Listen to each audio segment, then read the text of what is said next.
ಗುರುಕುಲದಲ್ಲಿ ಏನು ಕಲಿಸ್ತಾ ಇದ್ರು ಅಂತಂದರೆ, ಬೆಳಗ್ಗೆಯಿಂದ ಹೋದರೆ ಇನ್ನು ದನ ಕಾಯಕ್ಕೆ ಹೋಗು, ಮನೆ ಸಾಮಾನು, ಮನೆ ಅಡುಗೆ ನೋಡ್ಕೋ, ಈ ಥರದ್ದೆಲ್ಲ ಹೇಳ್ತಾಯಿದ್ರು.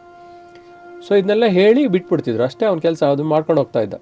ಅದನ್ನು ಯಾವಾಗ ಶ್ರದ್ಧೆಯಿಂದ ಮಾಡಿ ಮಾಡಿ ಮಾಡಿ ಮಾಡಿ ಮಾಡಿ ಏನಾಗ್ತಿದ್ದ ಅಂತಂದರೆ, ಆ ಕೆಲಸದಲ್ಲಿ ಯಾರು ಏನು ಹೇಳ್ದಲೇ ಇದ್ದರು, ಯಾರು ನನಗೆ ಅದನ್ನು ಮಾಡು ಅಂತ ಹೇಳೋ ಅವಶ್ಯಕತೆ ಇಲ್ಲ, ಸುಮ್ಮನೆ ಮಾಡ್ಕೊಂಡು ಹೋಗೋದು.